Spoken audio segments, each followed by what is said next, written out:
Bonjour Bruno Marchal, mental coach à Montpellier, par Skype, par téléphone. Vous avez tout de suite dessous là en commentaire, en tout cas dans la description de cette vidéo, comment obtenir un coaching. 1 heure de coaching plus 15 jours de suivi, vous pouvez m'appeler autant de fois que vous voulez. Vous avez aussi dessous pour acquérir un fichier de neuro-hypnose que je fais spécialement pour vous. Nous sommes dans la partie 3.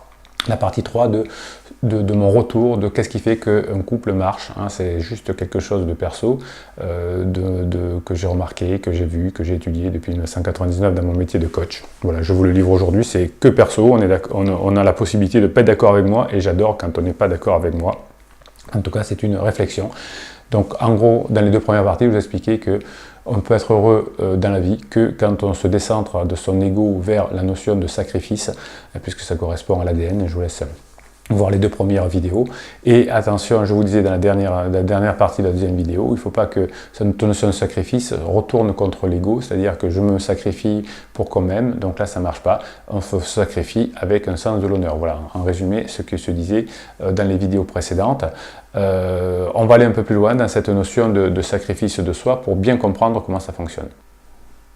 Et comment ça fonctionne, c'est qu'il faut que ce sacrifice de soi soit lié à la bienveillance. Léonidas, qui est l'un de mes héros, qui était un guerrier, un général de Sparte, disait toujours, quand on va au combat, il faut avoir cette notion d'honneur et de bienveillance. Bienveillance, c'est quoi? C'est-à-dire que ce qui est important, c'est quand on est au combat, c'est de faire des choses pour la personne qui est à côté de nous. C'est ça la bienveillance, et le faire pour du coup le bien de la troupe. Bien dans une famille, c'est pareil. Si je veux atteindre le bonheur, si je veux être en cohérence avec l'ADN, avec les lois de la nature, et donc être heureux, eh bien il va falloir que je fasse exactement ça, c'est-à-dire que je fasse des choses non pas pour moi, mais pour la survie du groupe, et aussi pour l'amour de l'autre. C'est juste cette notion de bienveillance qui va faire que bienveillance plus honneur va me donner du bonheur et va permettre à l'être humain finalement de se développer et de développer des valeurs qu'on a un peu perdues aujourd'hui, puisqu'aujourd'hui, je vais expliquer ça dans les 2 premières vidéos. Quand on cherche le plaisir, eh bien, on atteint la souffrance. Quand on accepte de souffrir au départ, par le sacrifice de soi, par exemple, eh bien, on atteint ensuite le bonheur. C'est une loi qui est immuable, que j'ai découvert depuis 1999, ou d'autres pratiques depuis, et que j'apprends dans les coachings, bien évidemment, en adaptant à ce qu'est la personne ou ce qu'elle veut devenir être.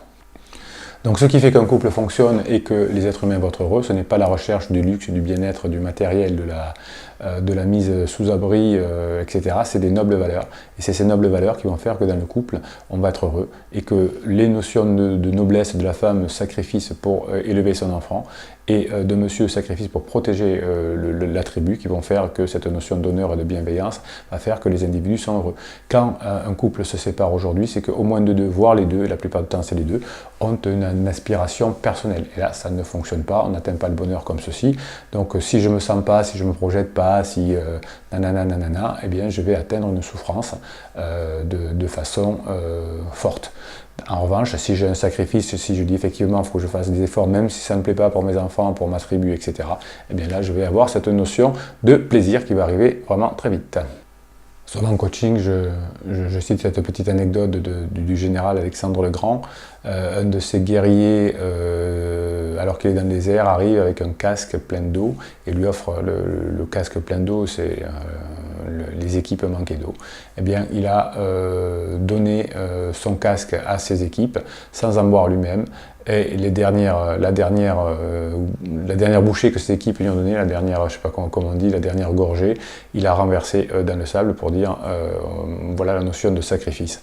Et les équipes adoraient Alexandre le Grand, le général Alexandre le Grand, parce que par cette action en tout cas, mais par d'autres aussi, c'est qu'on n'admire quelqu'un que s'il a le sens du sacrifice. On ne peut pas admirer quelqu'un qui recherche son plaisir personnel. C'est pas possible, c'est pas dans nos ADN, c'est pas dans notre cerveau préfrontal. Je vous expliquerai dans la 4e vidéo tout à l'heure quelle est selon moi la notion d'honneur et de bienveillance concrètement qui va faire que l'on va pouvoir réussir sa vie de couple et son bonheur et l'éducation de ses enfants. Voilà, un pouce en l'air si vous voulez que cette vidéo soit référencée par YouTube, des commentaires dessous pour me dire si vous êtes d'accord, pas d'accord, on s'abonne, on partage et on se retrouve surtout pour la 4e partie de cette vidéo sur cette fois l'honneur et la bienveillance en détail.